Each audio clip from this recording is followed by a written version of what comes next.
The sun beats down on the vast Serengeti Plain. It is a land of great beauty and great challenge. Here, life is a delicate dance between survival and peril. Leading her family across this ancient landscape is Nia. She is an elephant matriarch, old and wise. Her skin is a map of wrinkles, each one telling a story of seasons past, of droughts and of rains. She walks with a slow, deliberate rhythm. Her every step is filled with purpose. The herd follows her without question. They trust her completely. They know her wisdom is their shield against the harshness of this world. Their survival depends entirely on her knowledge. Nia's eyes, though old, are sharp and understanding. They have seen more than 100 dry seasons come and go. She carries the memory of this land deep within her. She knows where the sweetest acacia trees grow. She knows the secret paths that lead to hidden waterholes, even when the earth is cracked and dry.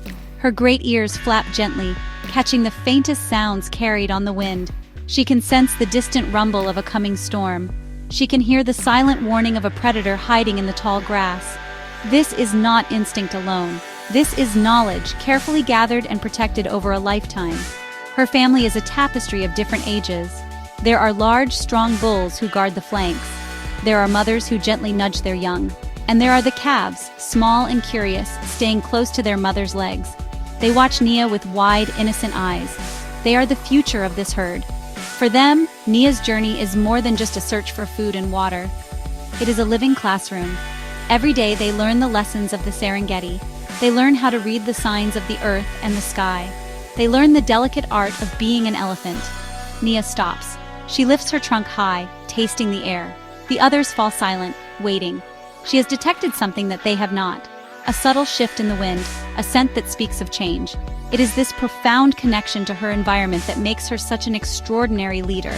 She is not just moving her family from one place to another. She is guiding them through a complex world, using a library of information stored in her magnificent mind. Her leadership is a quiet, powerful force. It is the anchor that keeps her family safe in a world that is always changing and always testing them. Nia was not born with all this wisdom. Her knowledge is a gift, passed down through generations. She remembers being a young calf, walking beside her own grandmother. Her grandmother was a great matriarch, a legend on these plains. She was the one who first taught Nia the secrets of survival.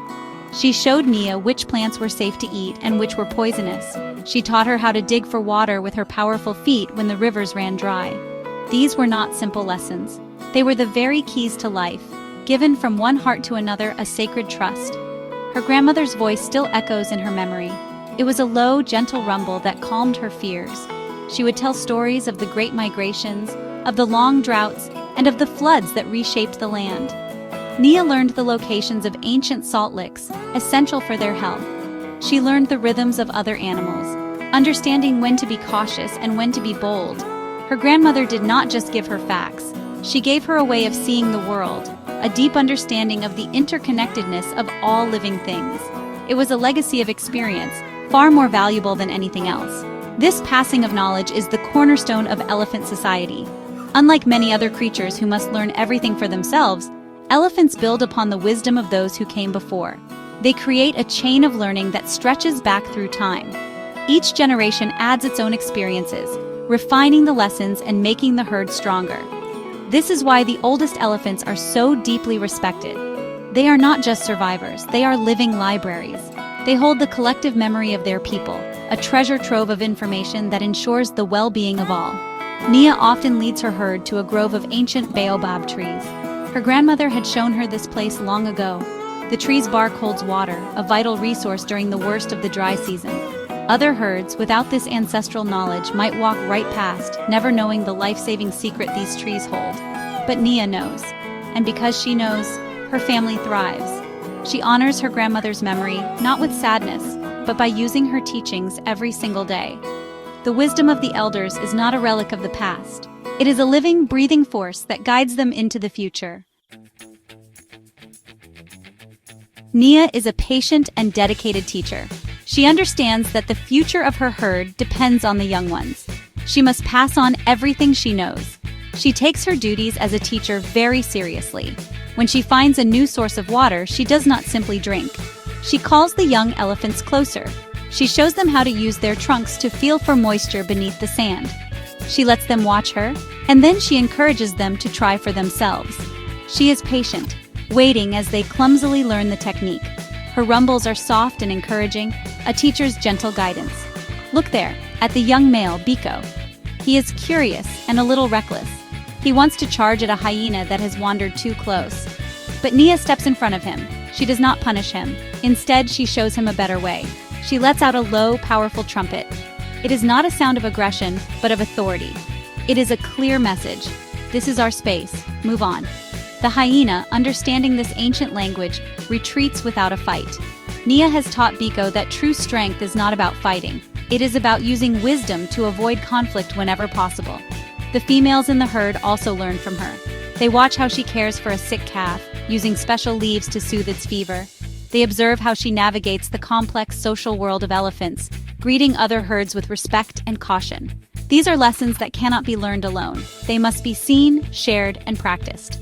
Nia is creating a new generation of leaders and caregivers. She is ensuring that her knowledge will not die with her. She is planting the seeds of wisdom in the minds of her daughters and granddaughters so that they too can one day lead. This sharing is what makes the herd so resilient. In other parts of the Serengeti, we see animals that live for themselves. A lone leopard, for example, keeps its hunting grounds and its knowledge a secret. When it is gone, its wisdom is lost forever. Its children must start from the beginning. But Nia's herd operates differently. Their wealth is not in what they keep, but in what they give away. The knowledge is shared freely among all members. This makes the entire group stronger and safer. It is a beautiful example of how cooperation can triumph over competition. Years pass, the seasons turn, and Nia grows older and slower. One day, her long journey comes to an end. She lies down to rest under the shade of a great acacia tree, the same tree where her grandmother had rested. Her family gathers around her. They stay with her, touching her gently with their trunks. It is a sad and solemn moment, but it is not a moment of despair. Nia has prepared them for this day. She has given them all the tools they need to continue without her. Her life's work is complete, her legacy is secure. Now, her eldest daughter Amara leads the herd. She walks with the same steady confidence that her mother once did. When a drought parches the land, Amara does not panic. She remembers the lessons Nia taught her. She leads the family on the secret path to the hidden waterhole. She shows the youngest calves how to dig for water, just as Nia showed her. The echoes of Nia's wisdom are present in every decision Amara makes. The herd is safe. They are strong. Nia's presence is gone, but her knowledge breathes on in the actions of her children. We can see the difference her legacy makes. We observe other herds, those who have lost their matriarchs too soon before the knowledge could be passed on. They struggle. They wander aimlessly, not knowing where to find water. They fall into conflict with predators more often. They are weaker, more vulnerable. It is a stark reminder of a simple truth. Survival is not just about strength or size, it is about knowledge. And knowledge that is not shared is knowledge that will ultimately vanish from the world, leaving future generations poorer and less safe. The story of Nia and her family holds a profound lesson for all of us. It teaches us that true wealth is not what we gather for ourselves. It is not the territory we control or the resources we hoard. Real, lasting wealth is what we pass on. It is the wisdom, the tools, and the opportunities we give to the next generation. It is the foundation we build so that those who come after us can reach higher, see further, and live safer lives. Nia's legacy was not one of power, but of empowerment. And that is the greatest legacy of all.